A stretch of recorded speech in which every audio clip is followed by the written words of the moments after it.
നേരത്തെ നമ്മൾ നോർക്കയുമായി ബന്ധപ്പെട്ടിരുന്നു, പക്ഷെ ഒരു കൺഫർമേഷൻ നോർക്കയുടെ ഭാഗത്തു നിന്ന് വന്നിട്ടില്ല. പക്ഷേ ഇപ്പോൾ നമുക്കിതാ കൗൺസിലറുമായി സംസാരിക്കാൻ കഴിഞ്ഞു. അദ്ദേഹം കൂടുതൽ വിവരങ്ങൾ നമ്മളോട് പറയുന്നുണ്ട്. നോർക്കയുമായി ബന്ധപ്പെട്ട് അർജുൻ സംസാരിച്ചിരുന്നു. അവിടുത്തെ ആരോടെങ്കിലും ഉദ്യോഗസ്ഥരെ വിളിച്ചോ?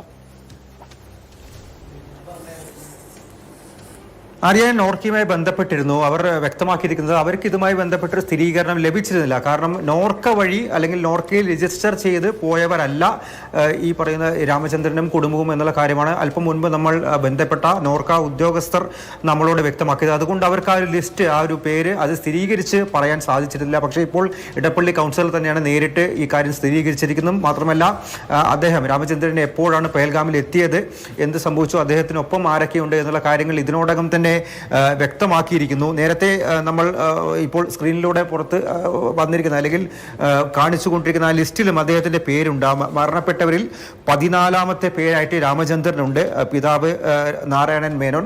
എന്തായാലും വളരെ ദൗർഭാഗ്യകരമായിട്ടുള്ളൊരു കാര്യമെന്ന് പറയാം.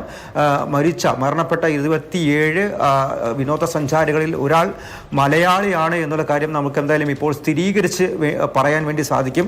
വളരെ വ്യാപ്തിയേറിയ ഒരു ഭീകരാക്രമണം, അതിൽ ഒരു മലയാളിയും അകപ്പെട്ടിരിക്കുന്നു. അതിനപ്പുറത്തേക്ക് പ്രധാനമായിട്ടും കർണാടക, ഉത്തർപ്രദേശ്, മഹാരാഷ്ട്ര സ്വദേശികളുണ്ട്, ഗുജറാത്ത് സ്വദേശികളുണ്ട്.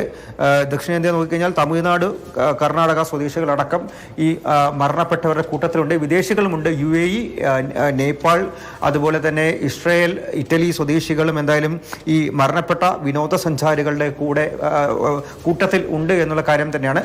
പരിക്കേറ്റവർ അവരെല്ലാവരും അനന്തനാഗിലെ മെഡിക്കൽ കോളേജിൽ ഇപ്പോഴും ചികിത്സയിൽ തുടർന്നു വരികയാണ്. നിലവിൽ ശ്രീനഗറിൽ അവിടെ എത്തിയ ആഭ്യന്തരമന്ത്രി അമിത്ഷായും അതുപോലെ തന്നെ ചീഫ് സെക്രട്ടറി അടക്കമുള്ള ഒരു ഉന്നതതല സംഘം യോഗം ചേർന്നുകൊണ്ടിരിക്കുകയാണ്. അതിനുശേഷം ആഭ്യന്തരമന്ത്രിയും അനന്തനാഗിലേക്ക് ഈ പെഹൽഗാമിലേക്ക് അവിടെ ആശുപത്രിയിലെത്തി പരിക്കേറ്റവരെ അർജുനിലേക്ക് മടങ്ങി വരാം.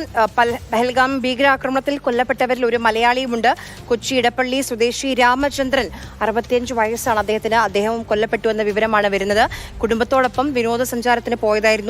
മകളുടെ മുന്നിൽ വെച്ചാണ് ഭീകരർ രാമചന്ദ്രൻ മേനോനെ കൊന്നത് എന്നാണ് ലഭിക്കുന്ന വിവരം.